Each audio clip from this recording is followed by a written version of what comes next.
ભાવનગર શહેરની વાત કરીએ તો ભાવનગર શહેર Nilambag police station A part IPC કલમ 379 મુજબના કામના આરોપીને શોધી કાઢતી Nilambag police station team Bhavnagar જિલ્લાના આઈજીપી ગૌતમ પરમાર તથા ભાવનગર રેન્જ તથા અધિક્ષક જે છે તથા પોલીસ સ્ટાફ જે છે તે પેટ્રોલિંગમાં હતા અને શહેરમાં અનડિરેક્ટ જે ગુનાઓ છે તે ડિરેક્ટ કરવા માટે તેમજ નાસ્તા ફરતા આરોપીને શોધી કાઢવા માટે સખત સૂચના આપવામાં આવી હતી અને અનુસંધાને નીલમબાગ પોલીસ સ્ટેશનના પોલીસ ઇન્સ્પેક્ટર જે છે તે અનડિરેક્ટ ગુનાઓ છે તેને શોધી કાઢવા માટે પેટ્રોલિંગમાં હતા અને સૂચના આધારે બાતમી મળી હતી તો બાતમીના આધારે નીલમબાગ પોલીસ સ્ટેશને પાર્ટ આઈપીસી કલમ 370 મુજબનો ગુનો ગઈ તારીખે 27/5/2024ના રોજ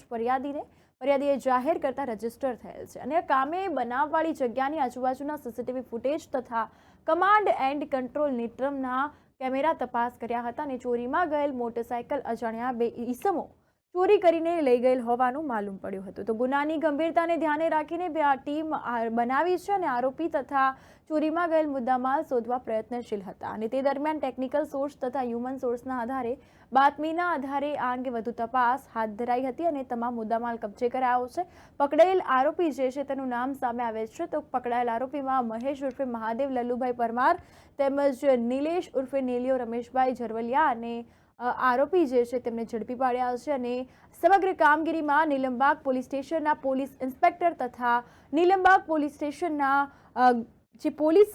પોલીસ ઇન્સ્પેક્ટર ત્યાં ઉપસ્થિત રહ્યા હતા અને ત્યારે આ અંગે તપાસ કરવામાં આવી હતી નેત્રમ ટીમ પણ આ કામગીરીમાં જોડાઈ હતી આ અંગે વધુ તપાસ અને કાયદેસરની કાર્યવાહી હાથ ધરી છે।